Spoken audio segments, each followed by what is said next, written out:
Oh, impeachment complaint versus PBBM. Baka isang drama series lang ayon kay Senator Amy Marcos. Kita nyo na, drama series daw kung ituturing niya. Very obvious at kilala naman natin sino ang nasa likod. Pumatok na yan sa takilya, mga partner. Alam mo partner, meski tayo parang na ano tayo, na paikot tayo kahapon. Kasi tuwan-tuwa tayo kahapon partner.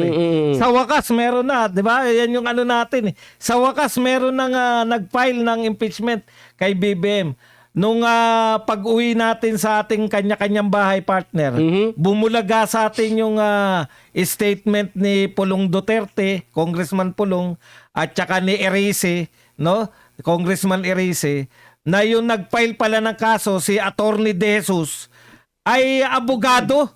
Abogado pala to ni Lisa Marcos. Ayun. Dito sa kaso na disbarment case Agoy. dito kay Glenn Chong. Lutong-luto So na. ibig sabihin partner, paano mangyayari? Kaya pala yun yung termino ni Amy. Hindi ni Pulong muna. Pulong. Great gymnast. Oh, yo, no. Ang galing tumambling, Oo, partner, tumblingan, no? Ibig Tumblingan. sabihin, abogado ka nung pamilyang Marcos sa kaso mo kay Glenn Chong, tapos ikaw din yung magpapile ng bigla ko nalungkot partner. Oo nga, no?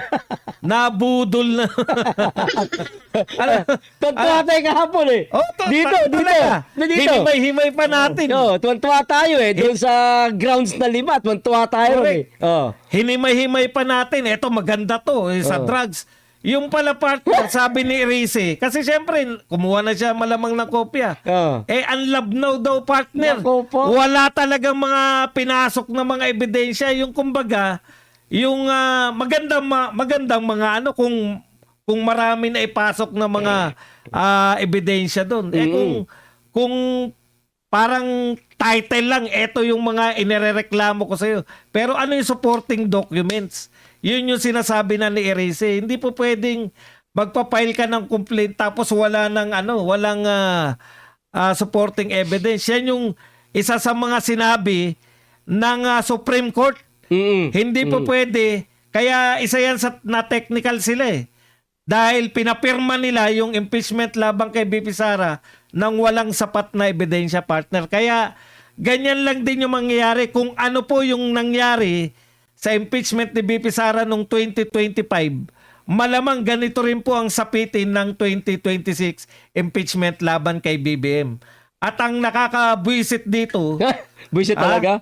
kasi wala nang chance na mag-file talaga ng isang matinong impeachment dahil na-file na eh. Ban na yan ng isang taon, partner. Partner Bisnak. Pambira partner, puring-puri pa natin Correct! Pinalakpakan pa natin. Dumipinsa pa tayo, no? Ang ganda nito kasi ang ganda ng articles of impeachment. Yung pala, walang sustansya, walang dokumento. Parang lumalabas partner, gumagawa ka ng pakbit partner, kulang-kulang yung ano mo. Mga lamas. Sahog, oo. Oo, hindi tanggap. Parang nagluto ka ng adobo, walang suka, partner, tuyo. Anak na kamote. So, ito wala bang parusa dito sa mga ganitong style nila, partner, na bigla kang magsasampa ng impeachment para laban kay sa isang pangulo or vice-presidente, tapos ang hangarin mo lang ay manggulo lang para hindi talaga masampahan ng legit na mga mag-file ng impeachment. Kasi ang dinig natin kasi kay Erice, kung Erice, pinapakalat kasi agad niya Congressman Erice. Nasabi niya may mga grupong mga Duterte na magsampa ng impeachment labang kay Bongbong Marcos. Akala naman natin. Inunahan tuloy, partner. Mukhang ito na nga, inunahan tuloy. Nakikita ko, hindi ito yung mga DDS na sinasabi. Hindi yan yun. Inunahan tuloy, oo. Inunahan tuloy ng grupo ni mga Marcoses kasi lumalabas naman. Marami nang nagsasabi, partner, Jason sa, tsaka kung Erice at marami pang iba, pati mainstream media, pinapakalat na nahog nila na lutong Macau itong pagsampa ng impeachment laban kay Pangulong Bongbong Marcos dahil nga kalyado rin naman ho nila itong nagsasampa ng impeachment. So paano na ho yun? Yung legit na magsampa sana ng impeachment, may ebidensya, merong sustansya, hindi na po pwedeng magsampa ng impeachment, partner. Kasi tinanggap naman na. At ang balita natin, meron pang uli magsasampa, mga kaliw, wala na, panggulo na ng partner.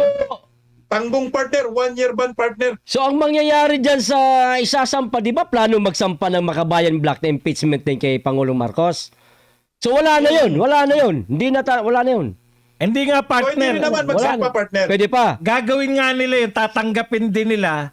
Tapos, Ang isasalang yung kay Nisay. pwede rin nilang sadyain partner ng isa lang yung Makabayan Black para ma-disqualify.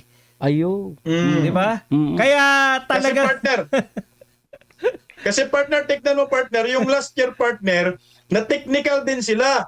Yung technical ng pagsampa kay Vice President Inday Sara, yung 1-year-old ban din. Yan din yung ginamit naman nila ngayon para hindi masampahan na ng impeachment. Itong si Bongbong Marcos, wala, larong politika talaga partner. Alam mo sinong nilulukot dito partner?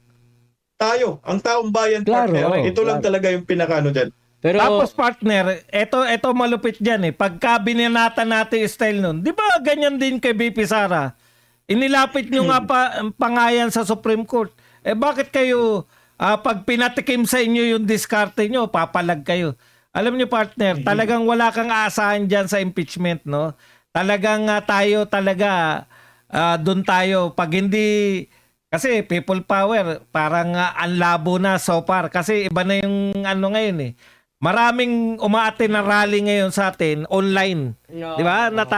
Alam ng mga tao yan.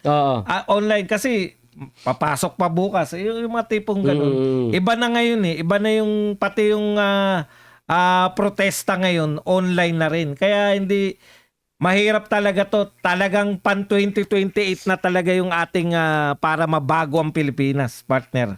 Partner, napasakay tayo dito sa impeachment kagawa. Yun talaga. Doon talaga ako Si busit Bimar na nga, busit. parang sabi ni Bimar, na hindi talagang magbaliktaran ng mga yan. Anong magbaliktaran? Naglabas ng statement ngayon si Tingog Partilis Asidre. Wala daw kapuluhan yung impeachment, di ba? Mismong sila Pero alam. sila lang naglulukuhan. Mismong sila alam nila na walang kabuluhan. Banat na sila anti-clear. Banat na lahat ng mga na antindi. Kinabahan na sana. Partner, Hindi, itinanggi alam nga na niya, yan. ni Chucky Claire. Itinanggi niya. Kanina umaga. Oo, itinanggi niya daw. Hindi daw totoo na abogado ni Lisa. Itong si yung nagsampa. Isa sa kanila nagsisinungaling ni Erice. Siyempre kailangan niya itanggi yun, partner. Para hindi halatang lutong Macau ang impeachment. Kailangan itanggi. Mali nga po partner yung pagkasagot kasi sabi nila kakampi daw natin si Erice, sabi ni Auntie Claire. Kakampi ni Vice President Inday Sara. Anong kakampi si Erice? Dilawan na dilawan yan. Hindi yung kakampi.